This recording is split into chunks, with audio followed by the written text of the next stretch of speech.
stand on its own, but I was thinking in terms of just a tiny bit of context. I was at Naropa and in the Kerouac School from 97 to 99.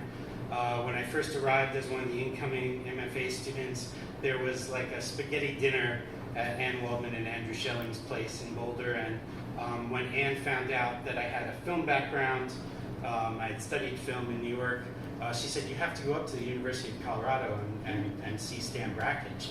And of course I already knew who Stan was, but he did these Sunday night film salons. So he would show experimental films, sometimes his own, sometimes other people's, and then talk for hours afterwards.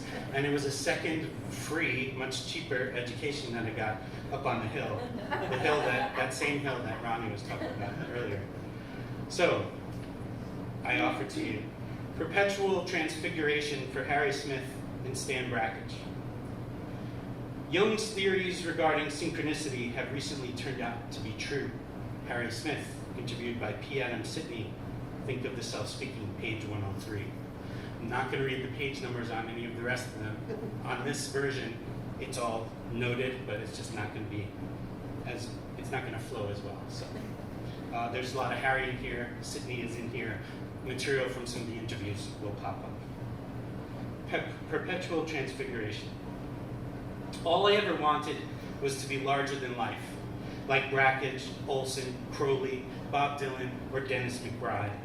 Geniuses so focused on the work that more earthly matters, such as dental care, rent, or shelter, are sometimes neglected in favor of exploration, requiring angels like Allen Ginsberg, Jane Brakhage, or Mike G. to step in to make sure the bills get paid on time and the kids are cared for. Stan told me that a bunch of Harry's art once ended up in a dumpster in some alley in New York City. A story confirmed by A.J. Mohita in Rani Singh's essential Think of the Self-Speaking Harry Smith selected interviews. Harry tells A.J. that he sealed himself in his apartment on East 75th Street, leaving only once a week to get food in order to concentrate on the process of sortilege until all of my paintings, all of my films, all of my everything was destroyed, taken to the garbage dump.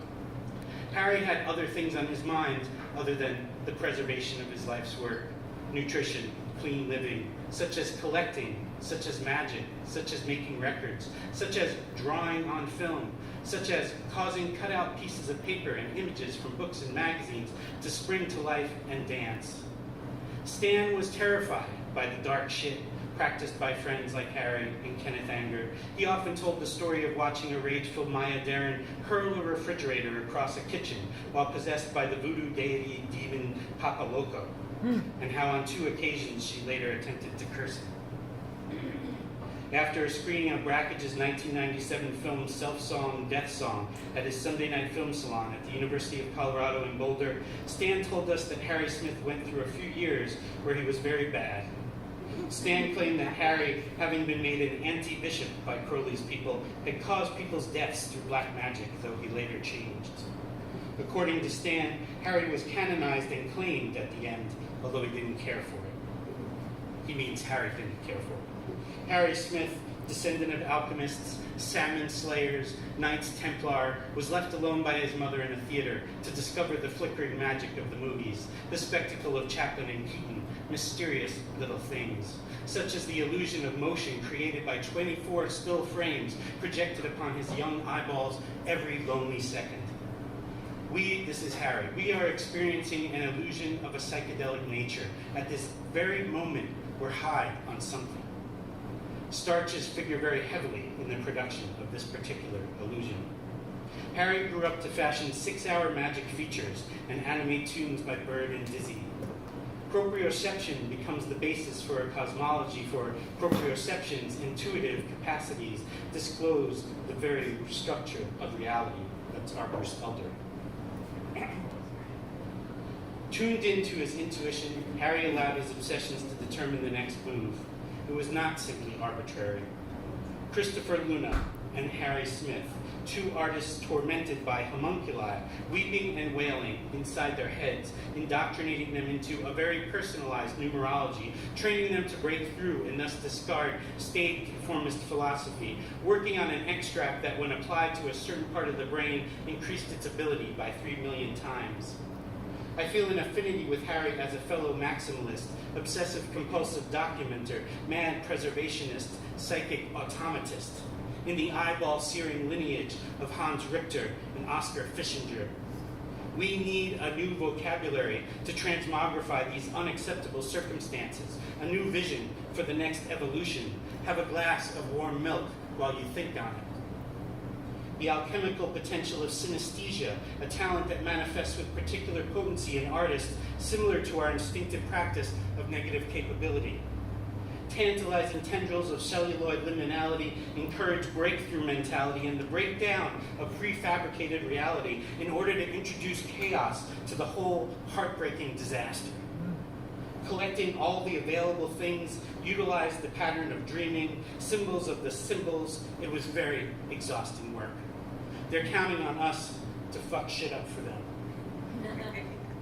To make something of nothing, to prove it can be done, then shatter the new thing, introducing chaos in order to assert our ability to apprehend the ineffable, dominate the mystery, violate the sanctity of the scene, in order to reorder the patterns that rule us.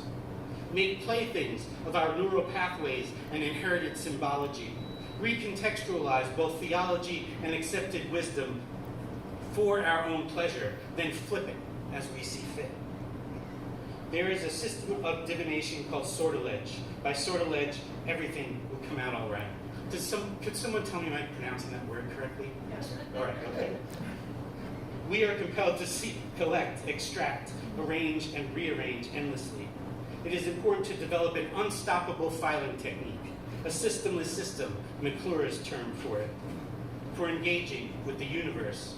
Each image, however long it remains before the eye, must constitute what Olson called a high-energy construct and at all times an energy discharge. There are no chance operations, only opportunities to work with the energy that courses through all beings, and the nuances of differing levels of vibrations created by our experience of this interconnectedness.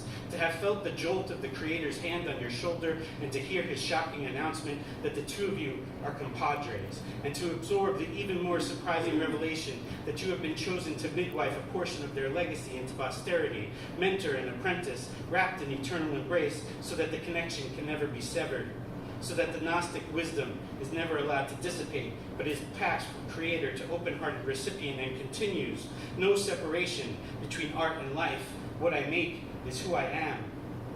The synchronicity of the homunculi cohabitating in my pillow. The transubstantiation of the indigo boy, wrongly accused and neglected, left in solitary confinement with homunculi, sweet irises, and provincial customs unfamiliar to the traveler. For what exactly is he responsible? Which aspect of their criminal history should he be held accountable for? Too easy to say, it wasn't my people. Enjoy your rest. It can't last. Soon, the important work of atonement and metamorphosis will commence. How will you fare? Don't boast, don't guess, just continue. Something shifted in the inner ear just before she gave me that look. Someone jacked up the heat. How does one initiate an escape, an impromptu penitentiary break? In the meantime, they're hoping for the requisite reformation. Don't fight, just love. Thank you. Thanks for having me.